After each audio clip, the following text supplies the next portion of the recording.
तो इस एपिसोड की शुरुआत उसी सीन से होती जहाँ पर हॉल में मौजूद सभी लोग चांगशिंग की एंट्री से ही हैरान थे। इनफैक्ट हॉल में मौजूद हर एक बंदा चांगशिंग के बारे में ही बात करने लगा। वो कह रहे थे कि आखिर ये बंदा है कौन जिसने जू यूरोंग की एंगेजमेंट को ऑब्जेक्ट किया है। आखिर इस बंदे को शादी पर ऐतराज जताने का अधिकार किसने दिया। जरूर से ये यहाँ पर मरने आया है। और उतने में डिवाइन जनरल शीजी अनजान बनने का नाटक करते हुए कहने लगा कि आखिर ये कमीना है कौन, इसने पैलेस में आकर इस ऑस्पिशियस सेरेमनी को डिस्टर्ब करने की जरूरत कैसे दिखाई। सिपाहियों जल्दी से इस कचरे को उठाकर बाहर फेंक दो। ये बंदा मुझे यहाँ पर एक सेकंड भी और नहीं दिखना चाहिए। मगर उतने में ही टांग 36 और लियो हेंग वहाँ पर पहुँच गए। जो देख शीजी गुस्से में कहने लगा कि मुझे नहीं पता तुम लोग कौन हो और तुम कहाँ से बिलोंग करते, मगर आज मैं तुम तीनों गद्दारों को यहीं पर मिटा दूंगा। मैं भी देखना चाहता हूँ कि किस में हिम्मत है मुझे रोकने की। और उतने में मास्टर मिलिशिया शीजी से पूछने लगे कि क्या तुमने इस बच्चे को गद्दार बोला। जहाँ तक मैं जानता हूँ कि ये कोई गद्दार नहीं बल्कि स्टेट रिलीजियस एकेडमी का मास्टर है। भले ही वो सेरेमनी में लेट आया लेकिन इसका मतलब ये तो नहीं कि तुम उसे गद्दार समझ लो। साथ ही साथ मास्टर मिलिशा ने शीजी की सोड को फूलों की पेटल्स में बदल दिया। वो बिल्कुल भी उसे चांगशिंग पर अटैक करने नहीं देंगे। उतने में प्रिंस मास्टर मिलिशा से कहने लगा कि ये बंदा तो एंगेजमेंट के खिलाफ है मगर फिर भी आप इसका साथ दे रहे। तो मास्टर मिलिशा जवाब देते हुए बताने लगे कि सेरेमनी के रूल्स के अकॉर्डिंग इस शादी को कोई भी ऑब्जेक्ट कर सकता है और यही सेम अधिकार इस बच्चे के भी पास था। तो उसने यहाँ आकर कोई हंगामा खड़ा नहीं किया। वेल मास्टर मिलिशा को चांगशिंग का साथ देता हुआ देखकर मोयुन चुपचाप से अपनी जगह पर बैठ गई और उतने में चांगशिंग प्रिंस टियानहाई को ग्रीट करते हुए बताने लगा कि मैंने हॉल के बाहर आपकी तीसरे सवाल को सुना था। आपने पूछा था कि जिसे भी क्यूशान जुन और जू यूरोंग की शादी से ऐतराज है वो यहाँ पर बता सकता है। और जहाँ तक मुझे पता था ये शादी बस पॉलिटिकल इंटरेस्ट के लिए की जा रही और मुझे नहीं लगता कि ये बात मिस जू यूरोंग को पसंद आएगी और इसी वजह से मैं इस एंगेजमेंट के खिलाफ हूँ। जो सुनते साथ ही लीशान सोर्ड सेक्ट का ग्रैंड मास्टर काफी ज्यादा भड़क गया और गुस्से में चांगशिंग से पूछने लगा कि आखिर तुझे खिलाफ होने का अधिकार दिया किसने। ये तो हमारे लीशान सोर्ड सेक्ट और डिवाइन जनरल की फैमिली का मसला है, तेरा भला इससे क्या कनेक्शन, इसलिए जल्दी से यहाँ से दफा हो जा। तो फाइनली चांगशिंग ने अपने मैरिज कॉन्ट्रैक्ट के बारे में बता दिया। वो कह रहा था कि मैं मिस जू यूरोंग के साथ बचपन से ही इंगेज हूँ। अभी सुनते साथ ही सभी लोग हैरान हो गए। तभी चांगशिंग कहता है कि जू यूरोंग मेरी फियांसे है तो जाहिर सी बात है कि वो किसी और के साथ शादी नहीं कर सकती। हालांकि लीशान सोर्ड सेक्ट के मास्टर को अभी भी चांगशिंग की बातों पर यकीन नहीं हो रहा था। वो कहता है कि तुम तो बकवास कर रहे, अगर तुम्हारी एंगेजमेंट वाकई में हो जाती तो सबको बता रहता। तुमने बेवजह तमाशा खड़ा करके हम सबको जलील किया है। और उतने में मेहमानों में मौजूद एक बंदी चांगशिंग से सवाल पूछती है कि अगर तुम जू यूरोंग की फियांसे हो तो बताओ फिर तुम्हारे पास क्या सबूत है। तो चांगशिंग ने सबूत के तौर पर अपना मैरिज कॉन्ट्रैक्ट सबके सामने शो कर दिया। प्रिंस टियानहाई तो ये सब देख कर ही हैरान था। वो कहने लगा कि इस कॉन्ट्रैक्ट पर तो हमारे ग्रैंड होली फादर का सील लगा है, यानी कि ये कॉन्ट्रैक्ट पूरी तरह से जेन्युइन है। अभी सुनकर सभी लोग हैरान हो गए। साथ ही साथ अब वहाँ मौजूद लोग शीजी पर भी सवाल उठाने लगे कि आखिर इस बंदे ने अपनी बेटी की एंगेजमेंट को छुपा के क्यों रखा होगा। तो लियो हेंग आग में घी डालते हुए कहने लगी कि डिवाइन जनरल ने लीशान सोर्ड सेक्ट को फंसाया है। ये तो बस एक अच्छी कीमत पर अपनी बेटी का सौदा करना चाहता है ताकि इसे पॉलिटिकल फायदा मिल सके। साथ ही साथ टांग 36 तालियां बजाते हुए कहने लगा कि वाह, मानना पड़ेगा हमारे डिवाइन जनरल तो वॉर के साथ साथ बिजनेस में भी काफी माहिर है। और उतने में लीशान सोर्ड सेक्ट का सीनियर डिसाइपल हंशी भी इस मसले में शामिल हो गया। वो सबको बता रहा था कि शादी दो परिवारों के बीच में का कॉन्ट्रैक्ट है। अब कॉन्ट्रैक्ट का एक हिस्सा तो ये बंदा लेके आ गया मगर दूसरे हिस्से के बिना तो इसके क्लेम को अप्रूव नहीं किया जा सकता। जू यूरोंग तो शादी उसी से करेगी जहाँ पर उसकी मर्जी हो। और उतने में लीशान सोर्ड सेक्ट का दूसरा डिसाइपल फीबाई सबको बताने लगा कि जू यूरोंग और हमारी सीनियर क्यूशान तो बचपन से एक दूसरे से प्यार करते हैं। उन दोनों के दरमियान एक ऐसा इमोशनल बॉन्ड है जिसे कोई भी ब्रेक नहीं कर पाएगा। जिसके बाद वो चांगशिंग पर अपनी सोड रेस करते हुए कहने लगा कि भले ही तेरा मैरिज कॉन्ट्रैक्ट असली है लेकिन इसका मतलब ये तो नहीं कि जू यूरोंग अपने दिल पर पत्थर रख के तेरे साथ शादी कर ले। वहीं पर हांशी चांगशिंग से कहने लगा कि अगर तुम जू यूरोंग से वाकई मोहब्बत करते हो तो तुमने उसकी खुशियों को नजरअंदाज नहीं करना चाहिए। उसके फैसले को इज्जत देकर यहाँ से वापस चले जाओ। मगर उतने में एक व्हाइट क्रेन वहाँ पर पहुँच गया। अब इसे देखते साथ ही सभी लोग हैरान थे क्योंकि ये जू यूरोंग का स्पिरिचुअल बर्ड है। फीबाई कह रहा था कि देखो जू यूरोंग ने खुद अपने परिंदे को यहाँ भेजकर क्यूशान से शादी करने के लिए हाँ बोला है मगर वो परिंदा उसके पास ना जाकर सीधे चांगशिंग के पास पहुँच गया। वो चांगशिंग के सामने काफी ज्यादा प्यार दिखाने लगा और वहीं पर चांगशिंग भी उसे अपना अफेक्शन शो करता है। वो उससे कह रहा था मेरी दोस्त, एक लंबे अरसे के बाद हमारी मुलाकात हुई है है, मैंने तुम्हें काफी ज्यादा मिस किया।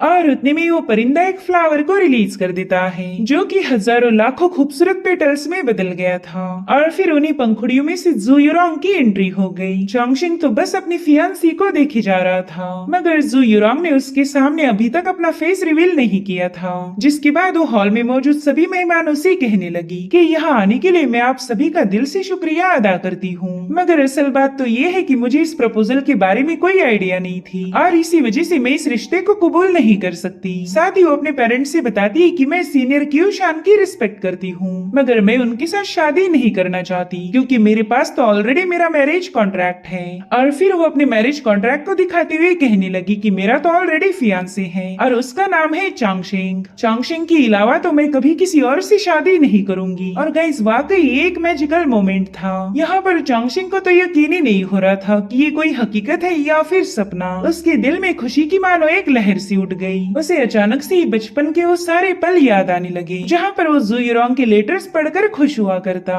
उसे तो जू यूरोंग के साथ साथ उसके क्रेन परिंदे से भी प्यार हो गया था। और अब इस पूरे महफिल में सबके सामने अपने प्यार का इजहार करने के बाद जू यूरोंग वहाँ से चली गई। अगर बंदी हो तो वो ईमानदार हो, वरना वो किसी काम की नहीं। यहाँ पर जू यूरोंग ने दिखा दिया कि वो चोंगशिंग के साथ पूरे दिल से लॉयल थी। इतना ही नहीं, वो तो चोंगशिंग के लिए एक फ्लावर भी छोड़कर गई थी। वेल ये सारा नजारा देखने के बाद बहुत ही कम लोगों को खुशी हुई, बाकी सबके दिल टूट गए थे। लियो हिंग काफी ज्यादा खुश होते हुए बताने लगी कि जू यूरोंग ने साबित कर दिया कि वो मेरे मास्टर से बेइंतहा प्यार करती है। इतना ही नहीं, टांग 36 तो फेई बाई को चिढ़ाने चला गया। वो कह रहा था मेरे दोस्त थोड़ी देर पहले तुमने किसी बचपन की प्यार और एक अनब्रेकेबल बॉन्ड का जिक्र किया था। हाँ तुम्हारी बातें सच तो थी, मगर जू यूरोंग क्यूशान को नहीं बल्कि मेरे दोस्त चोंगशिंग को पसंद करती है। और उतने में ही लीशान सोर्सिक का मास्टर काफी ज्यादा भड़क जाता है। वो कह रहा था कि जू यूरोंग एक हेवनली फिनिक्स सेंटेस है और मेरा डिसाइपल क्यूशान एक ट्रू ड्रैगन का इनकारनेशन है, तो इनकी जोड़ी हेवन में ही बनाई गई थी। इतना ही नहीं, डीमन रेस को कंट्रोल करने के लिए नॉर्थ एंड साउथ अलायंस का फॉर्म होना काफी ज्यादा इम्पोर्टेंट है, मगर इस बंदे के लिए तो उसकी मोहब्बत ही ज्यादा इम्पोर्टेंट है, ना कि ये दुनिया। वहीं पर सभी लोग चोंगशिंग को ताने मार रहे थे, मगर वो किसी के मुंह नहीं लगता। वो तो बस खामोशी से उनकी सारी बातें सुन रहा था। लोग कह रहे थे कि ये बंदा तो एक लूजर है, ये भला हमारे सेंटेंस के लायक कैसे बन गया।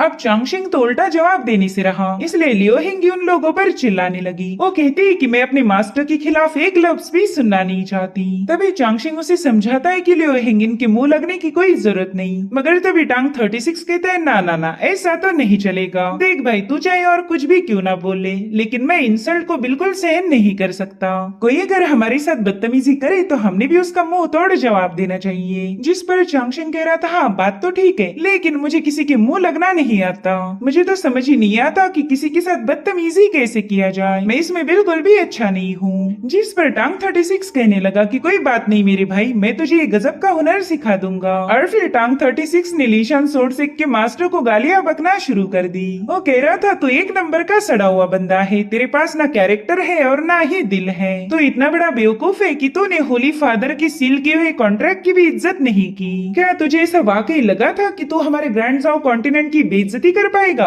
अबे साले, तो डीमन रेस को खत्म करने की बातें कर रहा था, मगर तेरी शाओसोंग फैमिली ने आज तक कभी बैटलफील्ड पर पाँव नहीं रखा, मगर जैसी प्रॉफिट की बात आई तू मुंह उठाकर यहाँ चला आया। तेरे जैसा घटिया कुत्ता और मौका परस्त इंसान मैंने आज तक नहीं देखा था। जो सुनकर लीशान का मास्टर कह रहा था साले लौंडे, तो टांग 36 कहता है साले बुड्ढे कहीं के। ये सब सुनकर तो उस मास्टर की दिल की धड़कनें तेज हो गई। उसे तो समझ नहीं आ रहा था कि वो इस टांग 36 का मुंह बंद कैसे करेगा। टांग 36 उससे कह रहा था कि तू एक जलील किस्म का बेहुदा इंसान है, जिसे तो ह्यूमैनिटी से कोई लेना देना नहीं, तो एक अपमान है जिसे कोई बर्दाश्त नहीं कर सकता। बेचारे ये सारी ताने सुनने के बाद तो उस मास्टर को खुद का भी होश नहीं रहा। वेल इस मास्टर को आज तक किसी ने इतना जलील नहीं किया था जितना कि टांग 36 ने 2 मिनट में कर दिखाया। लियो हिंग तो उसकी गालियां सुनते साथ ही काफी ज्यादा इम्प्रेस हो गई। वहीं पर चोंगशिंग को भी समझ आ गया कि ना, ये बदतमीजी वाला टैलेंट तो कभी कभी भी नहीं सीख सकता। और उतने में लीशान सोर्ड सेक के मास्टर ने इन तीनों पर हमला करने के लिए अपने हेवी सोर्ड को फॉर्म कर लिया।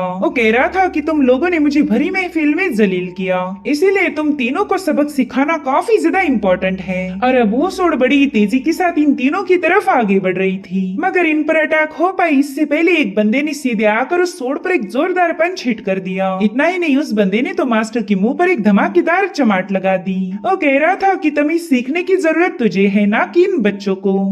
वेल इस एक ही झापड़े में वो मास्टर तो सीधे नीचे पटक गया, जिसके बाद वो जैसे तैसे अपने होश संभालते हुए कहने लगा कि जिन तू यहाँ पर क्या कर रहा है। इतना ही नहीं, मास्टर जिन का नाम सुनते ही सभी लोग शॉक हो गए, क्योंकि मास्टर जिन तो 4 ग्रेट याओ जनरल्स के लीडर थे। साथ ही वो कहने लगे कि मास्टर जिन तो बाइडी सिटी के याओ एम्परर को सर्व करते हैं, फिर इनका यहाँ पर आना कैसे हुआ? अगर मास्टर जिन यहाँ पर है तो फिर प्रिंसेस भी उनके साथ होगी। और उतने में लियोहिंग चांगशेंग के सामने हेजिटेट होते हुए कहने लगी कि मास्टर मैं अपनी पहचान छुपाना नहीं चाहती थी, मगर आप बिल्कुल परेशान मत होइए, यहाँ से आगे का सारा मसला मैं हैंडल करूंगी। और फिर लियोहिंग अपनी असली फॉर्म को एक्टिवेट करते हुए सबको बताने लगी कि मेरा नाम है बाई लियोहिंग, मेरी मदर वेस्ट कॉन्टिनेंट की ग्रैंड प्रिंसेस है, और मेरे फादर उनका नाम है बाई जिंगी, जो कि एक जानी मानी पावरफुल एम्परर है। अब ये सुनते साथ ही वहाँ मौजूद हर एक बंदा घुटनों पर आ गया और समझ गए थे कि लियोहिंग कोई आम लड़की नहीं बल्कि एक प्रिंसेस है। वेल इन कल्टिवेटर्स का छोड़ो, जनरल शीजी भी उसके सामने घुटनों पर आ चुका था।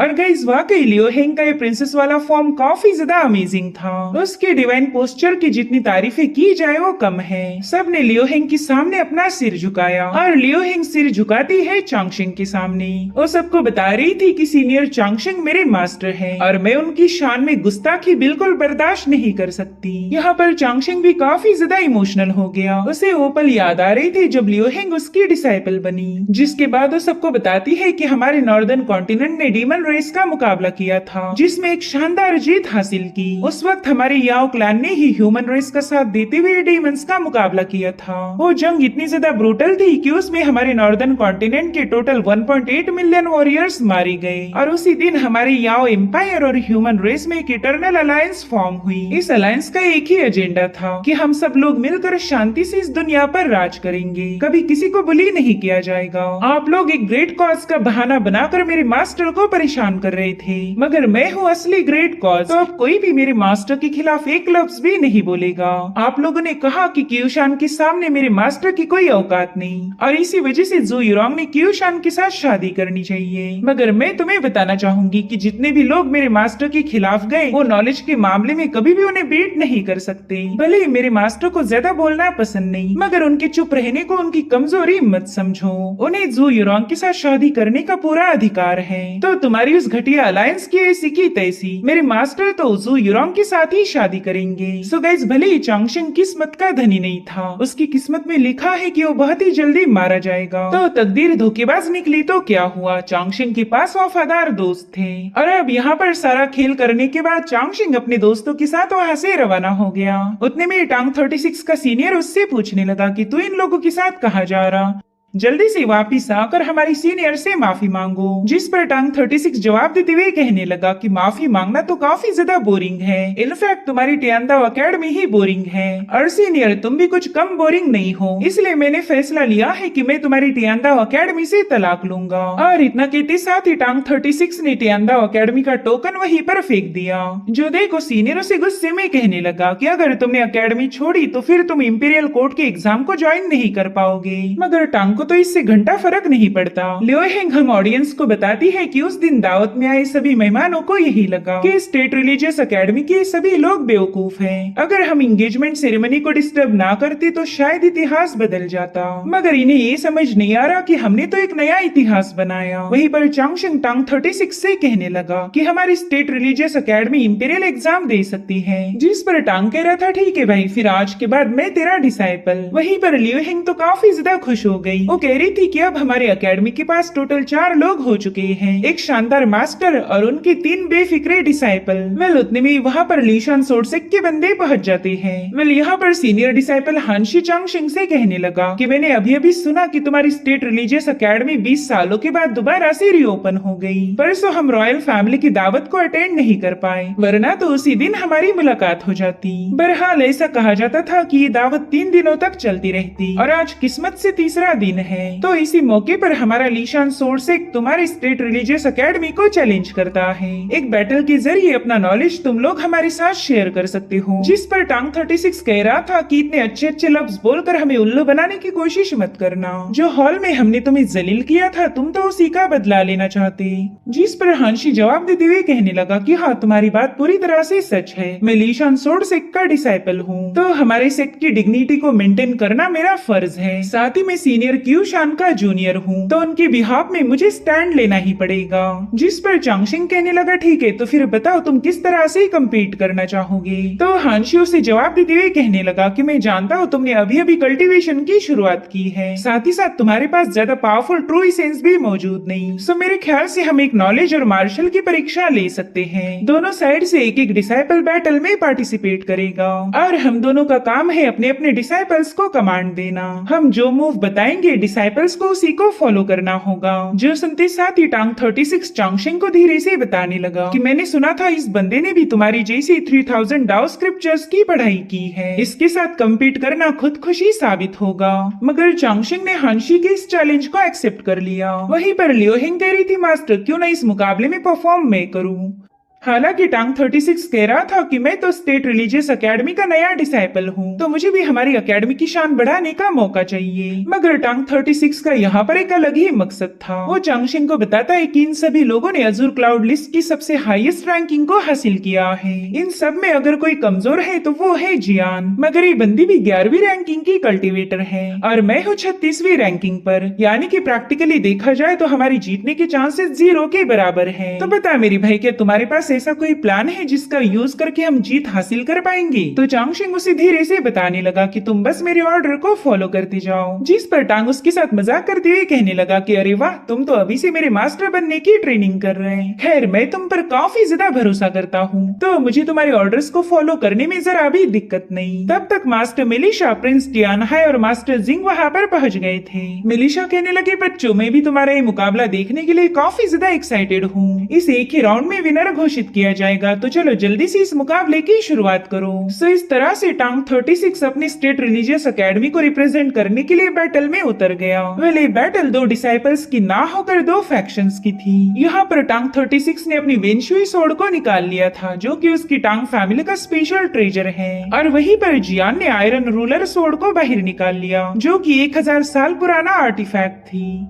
और अब तो इस मुकाबले को देखने के लिए कई सारे लोग पहुंच गए, जिसमें मोयुन और डिवाइन जनरल शीजी भी शामिल था। और अब यहाँ पर हमें एक इमेजिनरी चेस बोर्ड दिखाया जाता है, जिसमें हांशी और चांगशिंग आमने सामने थे। चांगशिंग के पास था व्हाइट चेस पीस और वहीं पर हांशी के पास था ब्लैक चेस पीस। और फिर चांगशिंग ने अपनी चेस पीस को बोर्ड पर रखते हुए टांग 36 को एक मूव का नाम बता दिया। इसे कहा जाता है वाटर स्ट्राइकिंग सोर्ड। तो इसी मूव का इस्तेमाल करते हुए टांग 36 अपने अपोनेंट पर हमला करेगा। तो इस मूव को काउंटर करने के लिए हांशी ने भी सॉन्ग माउंटेन टेक्निक का इस्तेमाल किया। तो जिया ने भी फटाफट से जाकर टांग 36 को पीछे पुश कर दिया। तब तक हांशी ने mountain spirit split the rock technique को एक्टिवेट करने के लिए बता दिया, जिसका पोस्चर तो वाकई गजब का था। तो इसे काउंटर करने के लिए चांगशिंग ने अपसाइड डाउन गोल्डन वास टेक्निक का यूज किया, जिसकी मदद से टांग 36 बड़ी आसानी के साथ उस स्लैश को डॉज कर देता है। सो इस तरह से हांशी और चांगशिंग ने कई सारे मूव्स का इस्तेमाल करते हुए इस मुकाबले को जारी रखा, जिसमें हांशी की डोंगलिन 7 स्टार सोर्ड टेक्निक काफी ज्यादा पावरफुल थी। वेल इस मूव के जरिए वहाँ पर सोर्ड एनर्जी का एक बहुत बड़ा तूफान खड़ा हो गया था।